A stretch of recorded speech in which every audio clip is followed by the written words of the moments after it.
Now, the one-room schoolhouse changed America a long time ago in the town of Sharon, Connecticut. There was a one-room schoolhouse that had 4 walls, a roof, a door, and a window.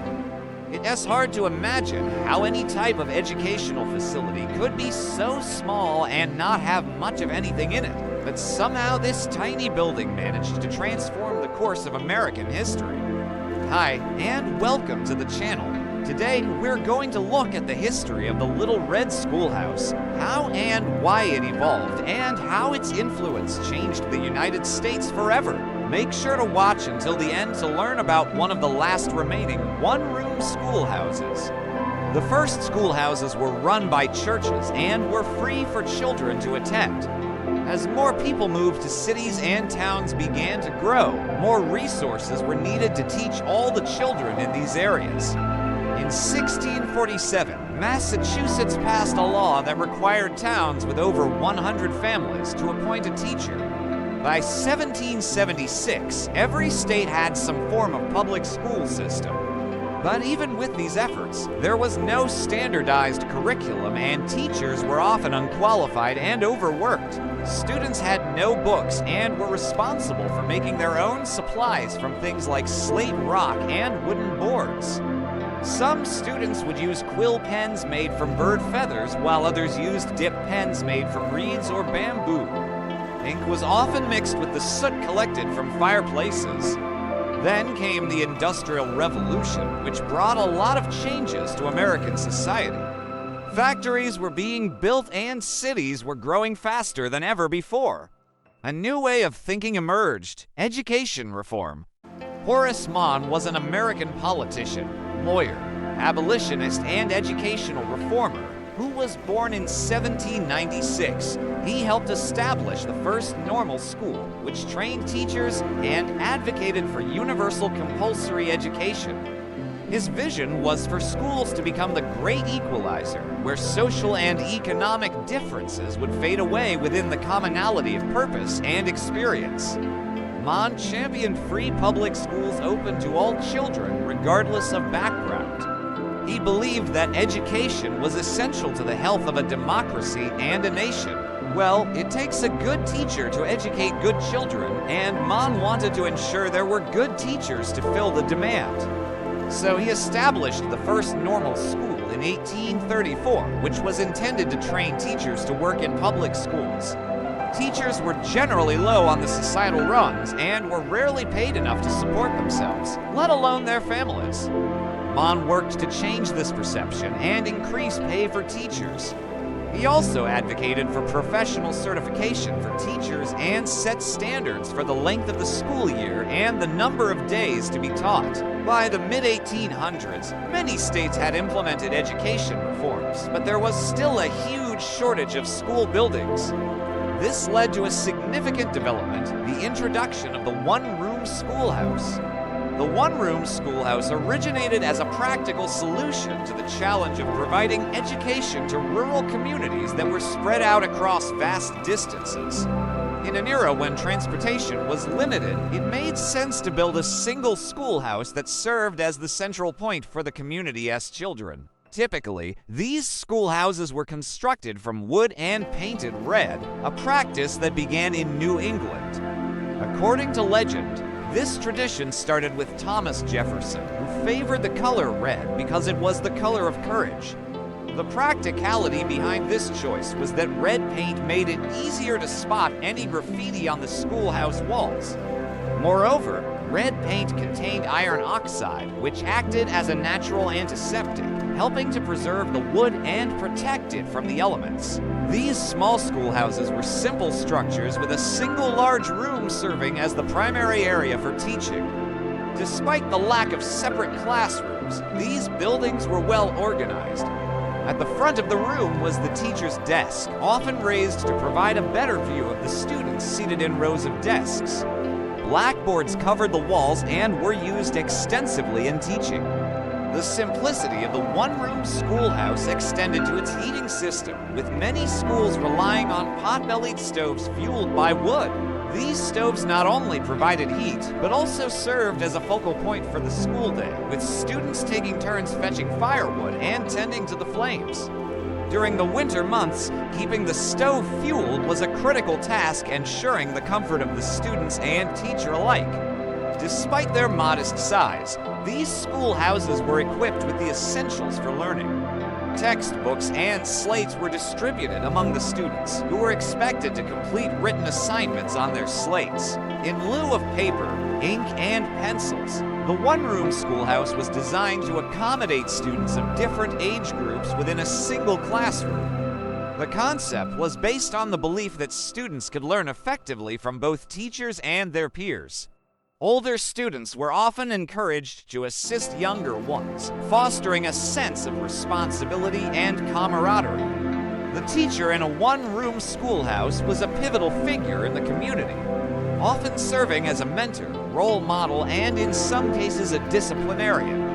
Teachers were expected to manage a classroom of students ranging in age from 5 to 16 years old. They employed a variety of methods to maintain order and ensure learning, including corporal punishment. While corporal punishment was not unique to the one-room schoolhouse, it was widely practiced. Teachers wielded implements like wooden rulers, switchboards, or the infamous hickory stick. The rationale behind this approach was that physical punishment was seen as a means to instill discipline and correct bad behavior. In the one-room schoolhouse, the absence of specialized classrooms presented unique challenges. All subjects were typically taught within the same room, necessitating flexibility and creativity from teachers. They employed various techniques to divide the space and create a sense of separation for different lessons. For instance, they might use blackboards to partition off areas for reading, writing, and arithmetic. Outdoor spaces were also utilized for activities like reciting the alphabet or singing. The adaptability of the teacher was crucial to creating a dynamic learning environment within the confines of a single room. The curriculum in one-room schoolhouses emphasized core academic subjects such as reading, writing, arithmetic, geography, and morality. The focus was on foundational skills and character building. Religious instruction was also frequently integrated into the curriculum, reflecting the strong influence of religion in American society at the time. The Bible was often read and discussed in class, and moral lessons were considered essential components of education. The one-room schoolhouse played a pivotal role in shaping the social fabric of rural communities. As the primary gathering place for children of all ages, it fostered a sense of community and belonging. The shared experiences of students from different age groups created bonds that extended beyond the classroom. The limited number of students in each schoolhouse, typically ranging from 20 to 50, allowed for close-knit relationships to develop among the students and between students and teachers. These small class sizes enabled personalized attention from teachers who knew each student's strengths and challenges. The one-room schoolhouse became more than just a place of learning. It was a community hub where friendships were forged and values were instilled. Although they are quite rare nowadays, the one-room schoolhouses were once everywhere. In fact, at its peak in the 1850s, there were over 100,000 of these tiny schools in the U.S., but as the 1800s progressed, cities grew and more people moved to urban centers. The one-room schoolhouse started to fade away. With the influx of immigrants and rapid urbanization, cities faced the challenge of educating a diverse and growing population. This led to the establishment of larger, more complex school systems. Cities began to implement a graded system, moving away from the single-room structure.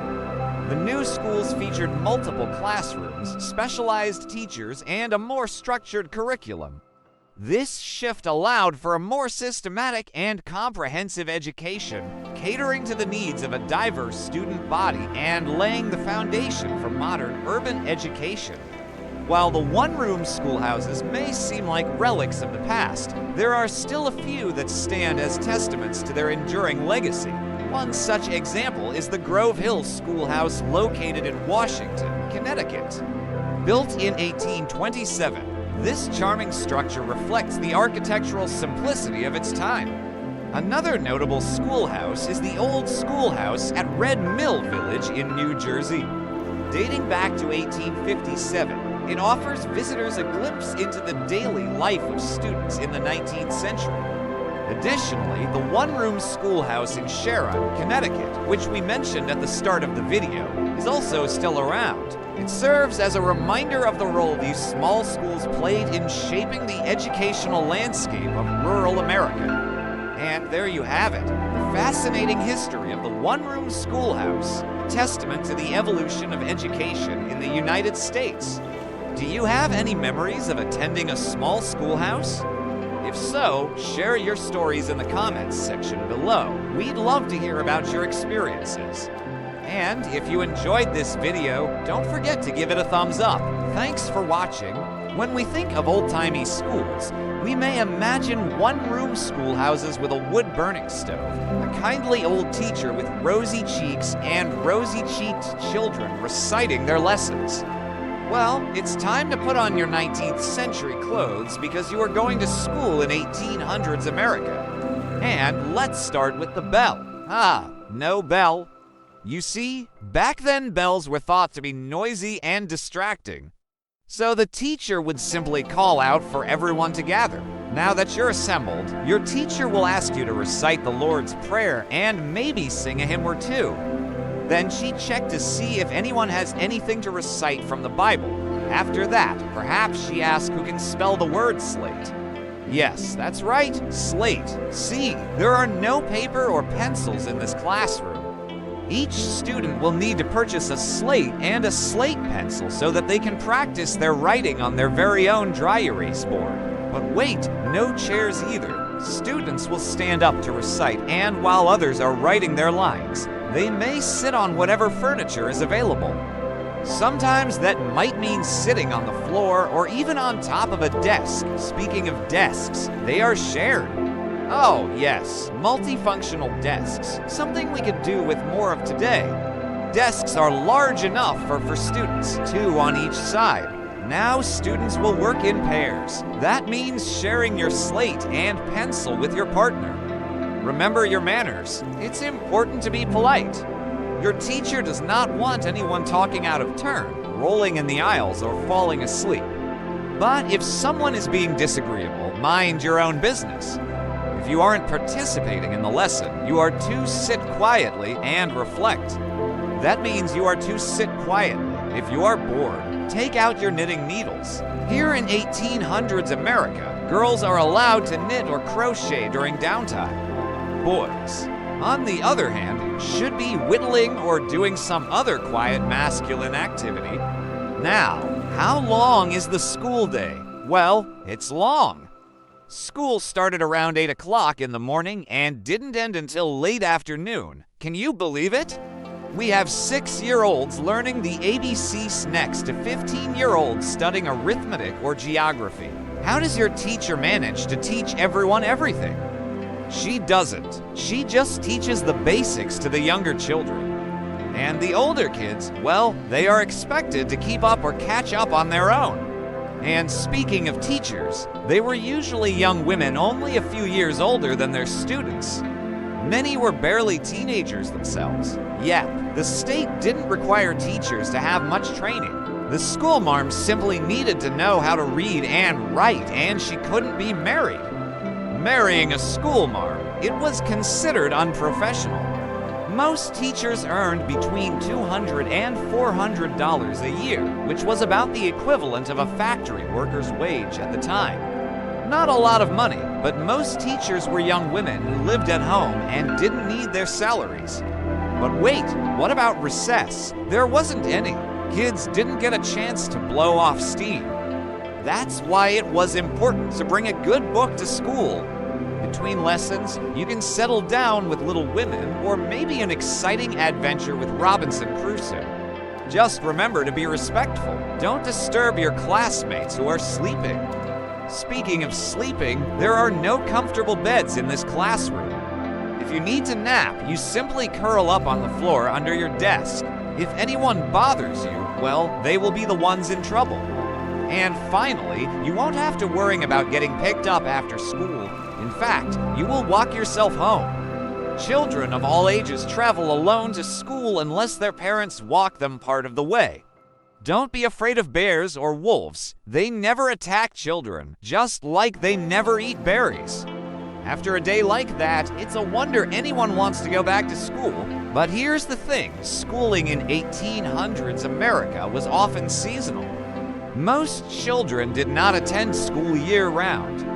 Instead, they went to school in the winter months when farm work slowed down. Spring and harvest seasons were very busy times. Attendance dropped dramatically as children were expected to work alongside their parents. Farming families needed everyone they could get to help out, and so school took second place to survival. This meant that a typical school year might only last for 3 or 4 months, with terms starting in January or February and lasting for 12 weeks. After that, it was summer vacation. Many children were out of school for 6 months, coming back again when the harvest was finished and there was more free time on the farm. And now, take a look at the students. Don't expect rows of children dressed in uniforms. They wore the same clothing they wore at home, plain, practical garments that were often patched and worn. Shoes weren't always guaranteed, especially in rural areas. Many children trudged to school barefoot, even in cold weather. So your first day at school in 1800s America is over. How do you feel about going back tomorrow? Well, before you decide, let's talk about the cost of education. You know how we said that teachers earned about $200 to $400 a year? Well, that's because tuition was incredibly cheap or sometimes free. However, families still had to pay for paper, slates, ink, and books, and that cost money. A slate might set you back $1, a textbook between $1 and $3, and paper and ink were also expensive. That meant that even though tuition was low, a child's education still cost money. Families had to budget for these expenses or their children couldn't go to school. But many families felt that an education was worth the price. Learning to read and write opened the door to opportunity. You could find better work. You could serve your country, and you could become a self-sufficient person. Plus, the Bible was often the first book many children ever read. Religious instruction was commonly mixed with basic education, and ministers often provided free schooling. In fact, many schoolhouses were attached to churches. Now, if you were lucky enough to have access to the famous McGuffey readers, you would have had a real treat. These textbooks were filled with moral lessons, short stories, and practical exercises. They became the most widely used readers in American history, shaping generations of American children and teaching not only literacy, but also values such as honesty, hard work, and piety. We hope you enjoyed going back to school. Wait, why is that bell ringing? Is it time for class already? Oh, nuts. We'd love to hear about your experiences at school. Tell us in the comments section below. Were you a bookworm who loved spending time at your desk? Did you enjoy learning to read and write? Or were you more interested in whittling? Maybe you were really good at spelling. Did you like calling out the letters? Did you want to share your knowledge? Let us know in the comments section below. If you learned something new today, hit that like button.